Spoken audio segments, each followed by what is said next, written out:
कौन सा? आप ही बता रहे चित्तौड़ की धरती पर राजस्थान के हृदय में बसा हुआ यह किला भारत का सबसे बड़ा किला है। 7वीं शताब्दी में मौर्य वंश के राजा चित्रांगद ने इसकी नींव रखी। कमाई के साथ साथ राणा हिम्मत, राणा कुंभा, राणा सांगा और राणा रतन सिंह ने इसे अपने खून पसीने से सींचा।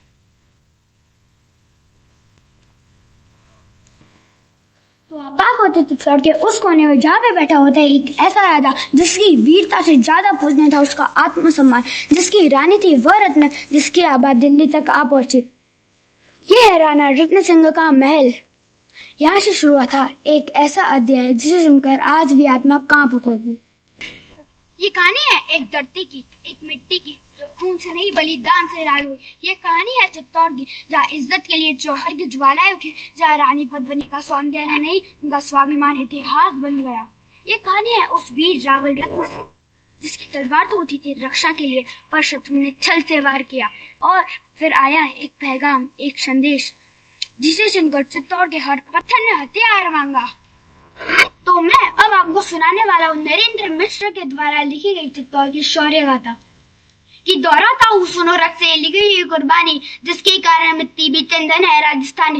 रावल रतन सिंह को छल से कैद किया खिलजी ने, काल गई मित्रों से मिलकर दगा किया खिलजी ने। खिलजी का चित्तौड़ दुर्ग में एक संदेशा आया जिसे सुनकर शौर्य शक्ति वीर पर फिर अंधियारा छाया।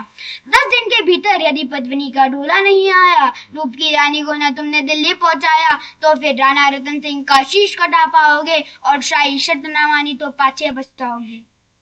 दारुण संवार लहर सा दौड़ गया अंबर में, या बिजली की तरह छीतर से फैल गया अंबर में। महारानी हिल गई, शक्ति का सिंहासन डोला था, प्रसदित व मजबूत जल में विजय स्वर में बोला था।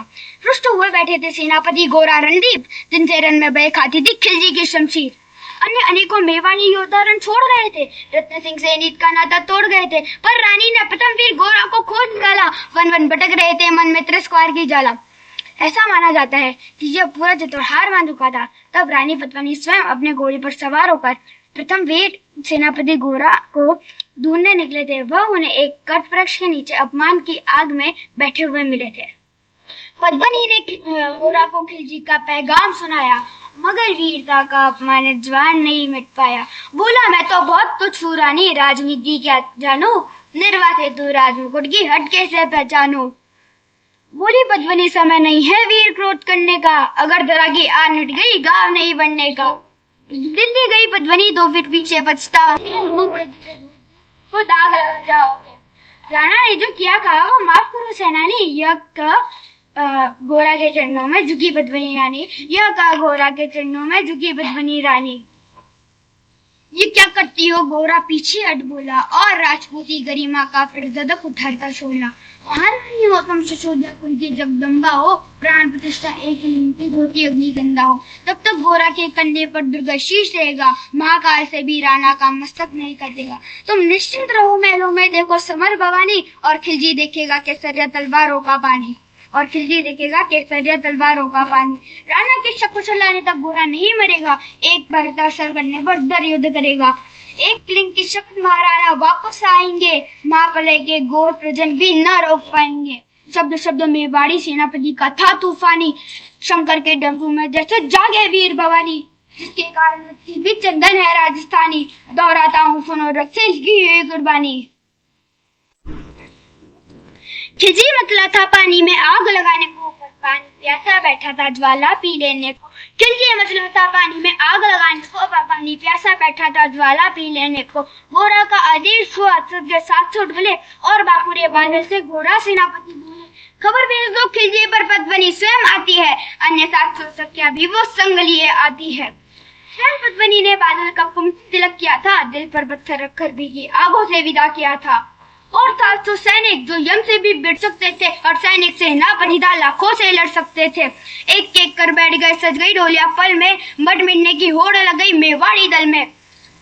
हर डोली में एक वीर था, 4 उठाने वाले, 5 ही शंकर की गढ़ की तरह समरमत वाले। गोरा बादल के अंतस में जगी ज्योत की रेखा, मातृभूमि चित्तौड़ को फिर जी भर करके देखा। कर प्रणाम करे घोड़े पर सुभग अभिमानी। एक दिन डोलिया खिलजी की शरद में आ पहुंची और खिलजी का दूत बोला, पद्मिनी मलिका बनने आई है, रानी अपने साथ उसमें की कलियां भी लाई है। एक मगर फरियाद फकत उसकी पूरी करवा दो, राणा रत्न सिंह से बस एक बार मिलवा दो।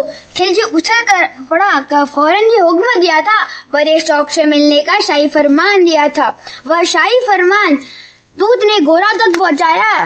गोरा जो मुड़े चंद बादल को पास बुलाया, बोला बेटा वक्त आ गया है काट मरने का, बोला बेटा वक्त आ गया है काट मरने का, मातृभूमि चित्तौड़गढ़ का दूध सफल करने का।